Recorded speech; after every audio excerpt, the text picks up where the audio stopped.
దేవుని పరిశుద్ధ నామమునకు మహిమ కలుగును గాక. ఈ ఉదయకాలమున ప్రభు పేరట మీ అందరికీ శుభాలు తెలియచేస్తూ ఉంటున్నాను. నిజంగా మనము దేవుని సన్నిధిలో ఆనందించడానికి దేవుడిచ్చిన ఇట్టి అవకాశమును బట్టి ప్రభు నామమునకే ఘనత, మహిమ, ప్రభావములు కలుగును గాక. యోహాను సువార్త 5వ అధ్యాయములో మనం చూసుకున్నట్లయితే ఒక యూదుల పండుగ వచ్చినప్పుడు అక్కడ ఎబ్రీ భాషలో బెతెస్దా అనేటువంటి ఒక కోనేరు ఉన్నట్లుగా ఆ భాగములో మనం చూస్తూ ఉంటాం. అయితే అక్కడ జరిగే విషయం ఏంటంటే, మరి దేవదూత ప్రతిరోజు కూడా ఆ యొక్క మంటపంలోనికి వచ్చి ఆ దేవదూత వచ్చి ఆ నీళ్లు కదిలిస్తూ ఉంటది. ఆ కోనేరు బెతెస్దా అనేటువంటి కోనేరు ఎబ్రీ భాషలో ఆ కోనేటిలోనికి మొట్టమొదట ఎవరైతే దిగుతారో వారు శుద్ధులవుతున్నట్లుగా గ్రంథములో వ్రాయబడి ఉన్నది. అక్కడ కుంటివారు, గుడ్డివారు, ఊసకాలు చేతుల వారు గుంపులు గుంపులుగా పడి ఉన్నట్లుగా మనం చూస్తూ ఉంటున్నాం.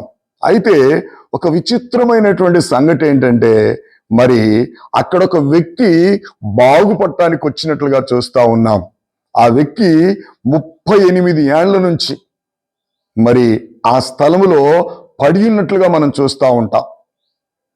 నిజంగా ఒక్కసారి ఆలోచన చేయండి. బాగుపడటానికే వచ్చాడు, నీళ్లు కదిలించేటప్పుడు కోనేటిలోనికి దిగాలని ఆశ కలిగి వచ్చాడు, కానీ ఆ మంటపములో ఆయన జబ్బొచ్చి ఎంతకాలమో తెలియదు, కానీ 38 ఏళ్ల నుంచి అక్కడే పడి ఉన్నాడు. అంటే అర్థం ఏంటి?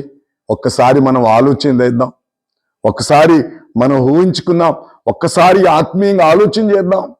ఈనాడు ఎంతో మంది దేవుని దగ్గర ఉన్నట్టే కనబడతారు, సంఘములు ఉన్నట్టే కనబడతారు, మరి శుద్ధులైనట్లుగా మనకు కనబడదు. వారు బలవంతులుగా మనకు కనబడరు. వారెప్పుడు కూడా వారి బలహీనతలోనే కనపడతా ఉంటారు. అయితే ఒక దినాన యేసు ప్రభు వచ్చారు ఆ స్థలానికి వచ్చి యేసు ప్రభు ఆ 38 ఏళ్ళు కోనేటి దగ్గరున్న ఆ వ్యక్తిని చూసి ఒక్క మాటే అడిగాడు, స్వస్థపడగోరుచున్నావా అని మాట్లాడాడు.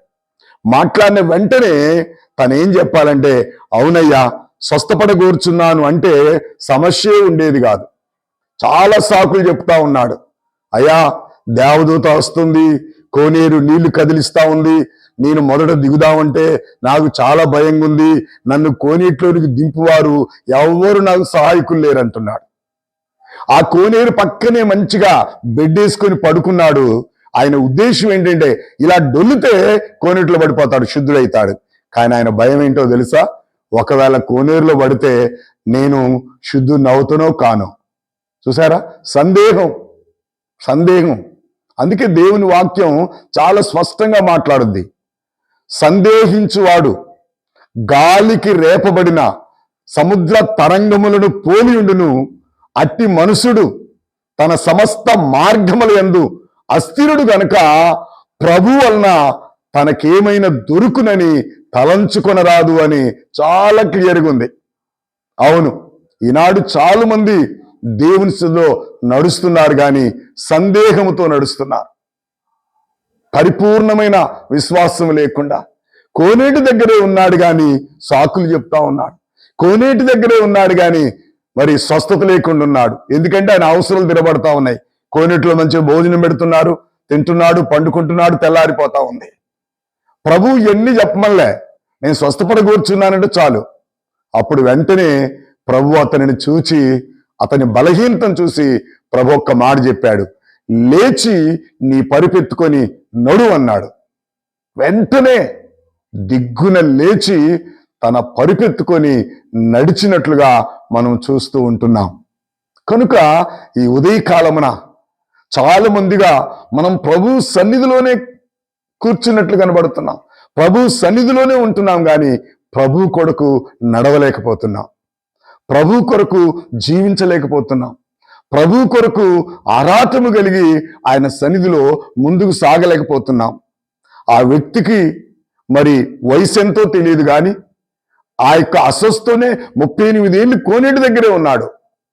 కానీ ప్రభు చూశాడు, అతని మీద కనికరపడ్డాడు. ఈ ఉదయకాలమున నిజంగా ఒకవేళ అలాంటి బలహీనతలు కానీ అలాంటి ఎదగలేని స్థితి మనకున్నట్లయితే ప్రభు కూడా మన మీద కనికర పడతా ఉన్నాడు.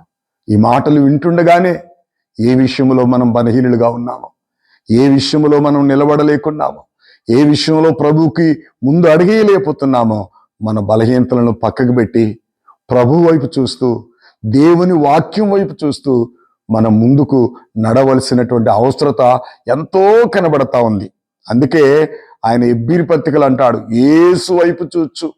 ఈనాడు మనుషుల వైపు చూస్తున్నారు, దైవజనుల వైపు చూస్తున్నారు, లేకపోతే తన వైపు తాను చూసుకుంటున్నాడు. నేను ఎంతటి వాడను, నేనేం చేయగలను, నేనేమి నడవగలను, నేనేం పాడగలను, నేనేం బోధించగలను తనకు తాను అనుకుంటున్నాడు. అలా కాదు, ప్రభువు మాట విని ప్రభువు మాటకు లోబడితే ఆ కోనేరు నిజంగా ప్రియులరా, ఆ నీళ్లు దేవుని యొక్క వాక్యం.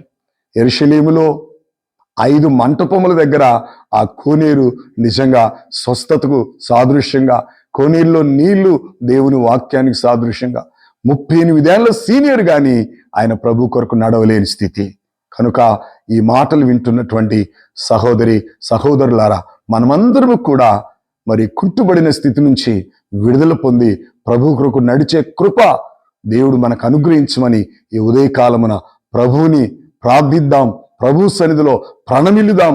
ఒక ఖచ్చితమైనటువంటి సందేహమైన మనసు లేకుండా ప్రభులో ముందుకు సాగుదాం. అట్టి కృప దేవుడు మనకు అనుగ్రహించును గాక. ప్రార్థన చేసుకుందాం. పరిశుద్ధుడా, ప్రేమగల తండ్రి, కృపగల యేసయ్య, యెరూషలేములో గొర్రెల ద్వారం దగ్గర బ్రతస్తు అనే కోనేరులో ప్రభు అనేకులు శుద్ధులవుతూ వస్తున్నారు.